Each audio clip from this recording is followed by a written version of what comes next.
presentation. Now I would like to request Yogesh Kumar Parmar to start his presentation. Hello. And after this, I would uh, like to request Miss Nirali Makwana to be ready with her presentation. Thank you. Hello. Hello. Am I audible? Yes, sir, you are audible. A very good morning to all. This is Yogesh Parmar from the Department of English, Hemchandracharya, North Gujarat University, Patan. And let me congratulate the entire team of MKBU for creating such a wonderful digital platform. Now I'm going to read my paper, and the title of my paper is Absurdity and Existentialism in the Plague and the Myth of Sisyphus of Albert Camus, a study. The Plague is essentially a philosophical novel. Camus is often considered an existentialist, but the philosophy he most identified with and developed was called absurdism, which means life is absurd and meaningless. There is no God or cosmic order, and that humans are doomed to suffer and die. If we judge the importance of a philosophical problem, the meaning of life is the most important subject. Camus' concept of the absurd is expressed in the philosophical essay, The Myth of Sisyphus.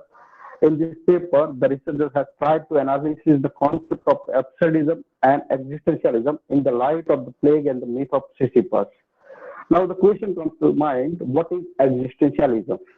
Existentialism could be a tradition of philosophical inquiry that takes as its place to begin the expertise of the human subject, not just the thinking subject, however, the acting, feeling, living human individual. It is associated in the mid with short 19th and 20th century European philosopher UN Agency, despite profound belief variation, shared the idea in the starting of philosophical thinking.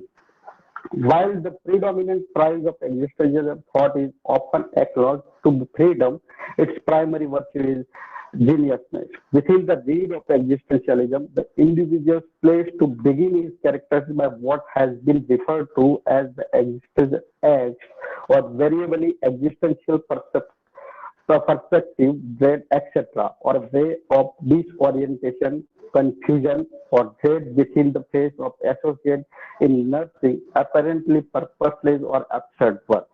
Several existentialisms have additionally regarded ancient systematic or tutorial philosophy in each form and content as too abstract and remote from concrete human expertise. Existentialism became fashionable within the years following World War II due to Jean-Paul Sartre. Even Egyptian Heidegger, whereas during an internment camp and powerfully influenced several disciplines besides philosophy, together with theology, drama, art, literature, and psychological science. Now, to come to the point, The Plague, a classic example of existentialism. The Plague is a novel describing the plague epidemic in the Algerian city of Oran in the 1940s. The Plague, published in 1947, Camus addresses the collective response to catastrophe. The story begins in the mid-April when Dr. Bernard Briggs came to know a dead rat in the building where he lived. Within 7 days, thousands of rats are emerging from their hiding places and dying in the streets. When number of cases of a strange fever appeared, Dr. Rick's partner, Castle, becomes certain that the illness is a plague. Camus addresses the collective response to prevent human suffering seems to make little or no difference in the ravages of the plague. Camus asserts that there is no intrinsic, rational, or moral meaning in human existence. Camus often challenges the validity of accepted moral paradigms, but he did not view the human character as a moral vacuum. To prevent the spreading of the plague, the authorities did enforce strict sanitation measures and placed the entire city under the quarantine. People of the Oran were shocked due to their sudden imprisonment. Father Penelux declared that the plague is God's punishment for Oran's sins. Shocked by children's death, Father Penelux declared that deaths of innocent people forced the Christian people to choose believing everything or believing nothing all about God. When he fell into illness, he refused to consult a doctor, leaving his fate entirely in the hands of divine power. Rambert escaped Oran in the hopes of rejoining with his wife in Paris. rage, terror, and grandify the situation, Rambert became ashamed to flee looking at the plight of the people of Oran. Cotard, a criminal in the past, accumulated a great deal of wealth as a smuggler during this epidemic. Camus, through his narrator, emphasized the idea that we ultimately have no control over anything, and irrationality of life is inevitable. The conclusion formed by Camus is simple that this is a world in which innocent people are tortured. There is no God. Dr. Bernard Riggs represents Camus' own rejection of needless suffering for meaning in life. He was to he was forced to face innocent deaths every day. Dr. Riggs worked even harder to battle the pain. By the end of the novel, he had lost his wife and practically worked himself to death. He silently accepts all that happens in the course of the epidemic. His role in the book becomes clear when he says, I quote, salvation is not too big word for me. I don't aim so high. I am concerned with man's health, and for me, his health comes first, unquote.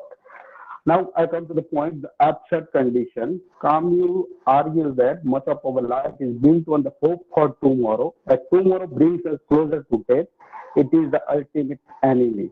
People live as if they are unknown to death. Camus gives many examples of absurd reasoning. The world is strange and mysterious, and true knowledge is impossible. Rationality and science cannot reveal the world, and the explanations are only abstraction and metaphors. Once absurdity is recognized, it becomes a passion, the most horrifying of all. Rationalism, as Camus uses it, is the ideal that human reason can make sense of the world it inhabits. A rationalist philosopher Sir, you hopes have to, 2 more minutes. philosopher hopes to construct some sort of system where experience can be explained. He rejects rationalism without giving any philosophical argument. According to Camus, there is but only two serious problem, and that is suicide. He relates the feeling that life is not worth living as men commit suicide. Camus links the confession to what he calls the feeling of absurdity. Camus says that there is a fundamental conflict between what we want from the universe and what we find in the universe. Rationalism, as Camus says, that is the idea that human reason can make sense of the world it inhabits. A rational philosopher hopes to construct some kind of system according to which all experience can be explained. He wants to be able to say once and for all how and why things are. The sky is blue for this reason, the universe works the way it does for that reason. A rationalist wants the world to make sense for the things to make clear. Rationalism is based on not unreasonable hope that we can give reason for why things are the way they are. Neither the world nor the human mind is itself the absurd, but absurdity finds in the confrontation between the two. One truth, one current way of looking at the world itself, the world is fundamentally irrational. As the time does not permit me, so I conclude, but as Camus says that Sisyphus is the ideal absurd hero, as his punishment is representative of the human condition. Sisyphus must struggle without hopes of success as long as he accepts that there is nothing more to life than his absurd struggle, then he can find happiness in it. With not the similarity to Greek hero Oedipus, Camus concludes that all is well, indeed that one must imagine Sisyphus is happy. Thank you so much.